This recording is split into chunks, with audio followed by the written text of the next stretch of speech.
ನಮಸ್ಕಾರ. ನಾವು ಭಾರತದಲ್ಲಿ ಮಕ್ಕಳ ದಿನವನ್ನು ಯಾಕೆ ಆಚರಿಸ್ತೀವಿ ಅಂತ ಯಾವತ್ತಾದ್ರೂ ಯೋಚನೆ ಮಾಡಿದೀರಾ? ಬಹುಶಃ ಈ ಪ್ರಶ್ನೆಗೆ ಒಂದು ಅಚ್ಚರಿಯ ಮತ್ತು ಅದಕ್ಕಿಂತ ಹೆಚ್ಚು ಅರ್ಥಪೂರ್ಣವಾದ ಉತ್ತರ ಇರಬಹುದು. ಇವತ್ತು ನಾವು ವೀರಬಾಲ ದಿವಸದ ಹಿಂದಿನ ಮನಕಲಕುವ ಕಥೆಯನ್ನ ನೋಡೋಣ. ಇದು ಮಕ್ಕಳ ದಿನಾಚರಣೆಯ ಬಗ್ಗೆ ನಮ್ಮ ಯೋಚನೆಯನ್ನೇ ಬದಲಾಯಿಸಬಹುದು.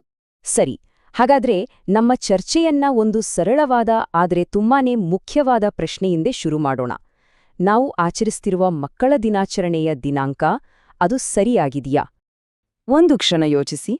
ವರ್ಷದಲ್ಲಿ ಮಕ್ಕಳಿಗಾಗಿ ಮೀಸಲಿಟ್ಟಿರೋ ಆ ಒಂದು ವಿಶೇಷ ದಿನ, ಅದನ್ನ ನಾವು ಒಬ್ಬ ರಾಜಕೀಯ ನಾಯಕರ ಹುಟ್ಟುಹಬ್ಬದ ದಿನ ಆಚರಿಸೋದು ಎಷ್ಟು ಸರಿ?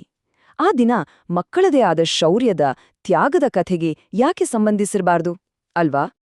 ನೋಡಿ, ನಮ್ಮ ಮುಂದೆ 2 ದಿನಾಂಕಗಳಿವೆ.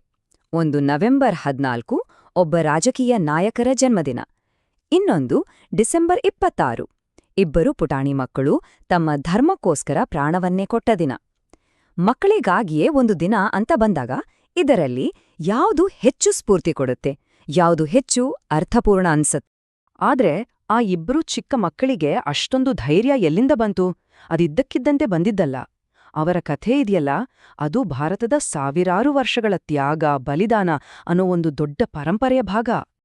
ಈ ಪರಂಪರೆಯ ಬೇರುಗಳು ಎಷ್ಟು ಆಳವಾಗಿದೆ ಅಂದ್ರೆ ಅದು ರಾಮಾಯಣ ಕಾಲದಷ್ಟು ಹಳೆಯದು. ಶ್ರೀರಾಮ ಹೇಳಿದ ಆ ಮಾತು ನೆನ್ಪಿದೆಯಲ್ಲ, ತಾಯಿ ಮತ್ತು ತಾಯಿನಾಡು ಸ್ವರ್ಗಕ್ಕಿಂತಲೂ ಮಿಗಿಲು ಅಂತ. ಇದೇ ಭಾವನೆ, ಇದೇ ಆದರ್ಶ ನಮ್ಮ ಇತಿಹಾಸದ ಉದ್ದಕ್ಕೂ ಅದೆಷ್ಟೋ ವೀರರಿಗೆ ಸ್ಫೂರ್ತಿಯಾಗಿದೆ.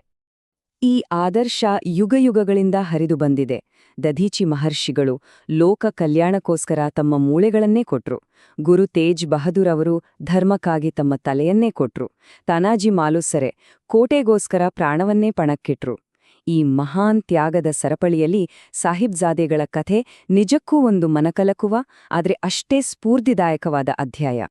ಸರಿ, ಈಗ ನಾವು ನೇರವಾಗಿ 1705ರ ಆ ಕೊರೆಯೋ ಚಳಿಗಾಲಕ್ಕೆ ಹೋಗೋಣ. ಸರ್ಸಾ ನದಿಯ ದಡ. ಅಲ್ಲಿ ನಡೆದ ಒಂದು ದ್ರೋಹ ಇಡೀ ಇತಿಹಾಸದ ದಿಕ್ಕನ್ನೇ ಬದಲಾಯಿಸ್ಬಿಡ್ತು. ಆನಂದಪುರ ಸಾಹೇಬ್ ಕೋಟೆಯಲ್ಲಿ ಗುರು ಗೋಬಿಂದ್ ಸಿಂಗ್ ಅವರು ಮೊಘಲ್ ಸೈನ್ಯಕ್ಕೆ ಬಗ್ಗಿರ್ಲಿಲ್ಲ. ಅವರನ್ನ ಸೋಲ್ಸೋದು ಆಗಲ್ಲ ಅಂತ ಗೊತ್ತಾದಾಗ ಮೊಘಲ್ ಚಕ್ರವರ್ತಿ ಔರಂಗಜೇಬ್ ಒಂದು ಕುತಂತ್ರ ಮಾಡ್ದ. ಕುರಾನ್ ಮೇಲೆ ಪ್ರಮಾಣ ಮಾಡಿ, ನೀವು ಕೋಟೆ ಬಿಟ್ಟು ಹೋಗಿ, ನಿಮ್ಮನ್ನ ಏನು ಮಾಡಲ್ಲ ಅಂತ ಮಾತು ಕೊಟ್ಟ. ಆದ್ರೆ ಅದು ಪಕ್ಕಾ ಸುಳ್ಳು. ಸರ್ಸಾ ನದಿಯ ಆ ಹೆಪ್ಪುಗಟ್ಟೋ ಚಳಿಯಲ್ಲಿ ಆ ಮಾತನ್ನ ಮುರಿದ್ರು. ಆ ಭೀಕರ ದಾಳಿಯ ಗೊಂದಲದಲ್ಲಿ ಗುರುಗಳ ಇಡೀ ಕುಟುಂಬವೇ ಚಲ್ಲಾಪಿಲ್ಲಿಯಾಗಿ ಹೋಯ್ತು. ಆ ಗೊಂದಲದಲ್ಲಿ ಏನಾಯ್ತು ಅಂದ್ರೆ, ಗುರುಗಳ 2 ಚಿಕ್ಕ ಮಕ್ಕಳು ಜೊತೆಗೆ ಅವರ ಅಜ್ಜಿ ಶತ್ರುಗಳ ಕೈಗೆ ಸಿಕ್ಕಿಬಿಟ್ರು. ಅವರ ಮುಂದಿನ ಹಾದಿ ಇತಿಹಾಸ ಯಾವತ್ತೂ ಮರೆಯಲಾಗದ ಒಂದು ಕಠಿಣ ಪರೀಕ್ಷೆಯಾಗಿತ್ತು. ಹಿರಿಯ ಮಗ ಸಾಹಿಬ್ಜಾದಾ ಜೋರಾವರ್ ಸಿಂಗ್, ವಯಸ್ಸು ಕೇವಲ 9. ಅವನ ತಮ್ಮ ಸಾಹಿಬ್ಜಾದಾ ಫತೇಹ್ ಸಿಂಗ್, ವಯಸ್ಸು 7. ನೆನ್ಪಿಟ್ಕೊಳ್ಳಿ, 9 ಮತ್ತು 7 ವರ್ಷದ ಮಕ್ಕಳು. ಕಾಡಿನಲ್ಲಿ ಚಳಿಯಿಂದ ಹಸಿವಿನಿಂದ ನಡುಗ್ತಾ ಇದ್ದಾಗ ಅವರನ್ನ ಹಿಡಿದು ಸಿರ್ಹಿಂದ್ನ ನವಾಬನ ಮುಂದೆ ತಂದು ನಿಲ್ಲಿಸ್ತಾರೆ. ಅಲ್ಲಿ ಆ 2 ಪುಟಾಣಿ ಮಕ್ಕಳ ಮುಂದೆ ಒಂದು ಭಯಾನಕ ಆಯ್ಕೆಯನ್ನ ಇಡಲಾಯಿತು. ಆಯ್ಕೆ ತುಂಬಾ ಸರಳ, ಆದ್ರೆ ಅಷ್ಟೇ ಕ್ರೂರವಾಗಿತ್ತು. 1, ಇಸ್ಲಾಂಗೆ ಮತಾಂತರ ಆಗೋ, ಇಲ್ಲ ಸಾಯೋಕೆ ಸಿದ್ಧರಾಗಿ. ಆ 9 ಮತ್ತು 7 ವರ್ಷದ ಮಕ್ಕಳು ಏನ್ ಮಾಡಿರಬಹುದು? ಬಹುಶಃ ಹೆದ್ರಿರಬಹುದು, ಅತ್ತಿರಬಹುದು ಅಲ್ವಾ? ಇಲ್ಲ, ಅವರು ಕೊಟ್ಟ ಉತ್ತರ ಇದೆಯಲ್ಲ, ಅದು ಇತಿಹಾಸದ ಪುಟಗಳಲ್ಲಿ ಅಕ್ಷರಶಃ ಚಿನ್ನದ ಅಕ್ಷರಗಳಲ್ಲಿ ಬರೆದಿಡ್ಬೇಕಾದ್ದು. ಪ್ರಾಣ ಬೇಕಾದ್ರೆ ಕೊಡ್ತೀವಿ, ಆದ್ರೆ ನಮ್ಮ ಸ್ವಾಭಿಮಾನವನ್ನಲ್ಲ. ಅವರ ಈ ಉತ್ತರ ಕೇಳಿ ಮುಂದಿನ ಕೆಲವು ದಿನಗಳು ಅವರ ಆ ಅಚಲ ಧೈರ್ಯದ ಅಂತಿಮ ಪರೀಕ್ಷೆಯಾಗಿ ಬದಲಾಯಿತು. ಮೊದಲು ಅವರನ್ನ 3 ದಿನಗಳ ಕಾಲ ಡಿಸೆಂಬರ್ನ ಆ ಕೊರೆಯೋ ಚಳಿಯಲ್ಲಿ ಒಂದು ತಣ್ಣನೆ ಗೋಪುರದಲ್ಲಿ ಕೂಡಿ ಹಾಕಿದ್ರು. ಆಮೇಲೆ ನವಾಬನ ಆಸ್ಥಾನಕ್ಕೆ ಕರ್ಕೊಂಬಂದು, ನಮ್ಮ ಧರ್ಮಕ್ಕೆ ಬಂದ್ರೆ ನಿಮ್ಗೆ ಅಧಿಕಾರ ಕೊಡ್ತೀವಿ, ಸಂಪತ್ತು ಕೊಡ್ತೀವಿ ಅಂತ ಎಲ್ಲಾ ರೀತಿ ಆಸೆ ತೋರ್ಸಿದ್ರು.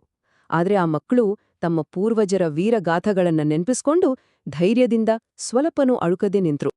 ಅವರನ್ನ ಬಗ್ಗಿಸೋಕೆ ಆಗಲ್ಲ ಅಂತ ಗೊತ್ತಾದಾಗ ಅವರನ್ನ ಮುರಿಯೋಕೆ ನಿರ್ಧಾರ ಮಾಡಿದ್ರು. ಆ ದಿನ ಡಿಸೆಂಬರ್ 26, 1705. ಆ ಕರಾಳ ದಿನದಂದು ಆ 2 ವೀರಬಾಲಕರನ್ನ ತಮ್ಮ ಧರ್ಮ ಬಿಡಲ ಅಂದಿದ್ದಕ್ಕೆ ಜೀವಂತವಾಗಿ ಗೋಡೆ ಕಟ್ಟಿ ಸಮಾಧಿ ಮಾಡಲಾಯಿತು. ಈ ಕಥೆಯನ್ನ ಕೇಳಿದ್ಮೇಲೆ, ಆ ಮಕ್ಕಳ ತ್ಯಾಗವನ್ನ ಅರಿತ ಮೇಲೆ ನಾವು ಮತ್ತೆ ನಮ್ಮ ಮೊದಲನೇ ಪ್ರಶ್ನೆಗೆ ವಾಪಸ್ ಬರೋಣ. ಕೇವಲ 7 ಮತ್ತು 9ನೇ ವಯಸ್ಸಿನಲ್ಲಿ ಇಂಥ ಅಸಾಧಾರಣ ಧೈರ್ಯ, ತ್ಯಾಗ ಮತ್ತು ನಂಬಿಕೆಯನ್ನ ತೋರ್ಸಿದ ಈ ಮಕ್ಕಳ ಕಥೆಯನ್ನ ಕೇಳಿದ ಮೇಲೆ ನಮ್ಮ ಮಕ್ಕಳ ದಿನಾಚರಣೆ ನಿಜವಾಗಿಯೂ ಯಾವುದರ ಸಂಕೇತವಾಗಿರಬೇಕು? ಯೋಚನೆ ಮಾಡಿ.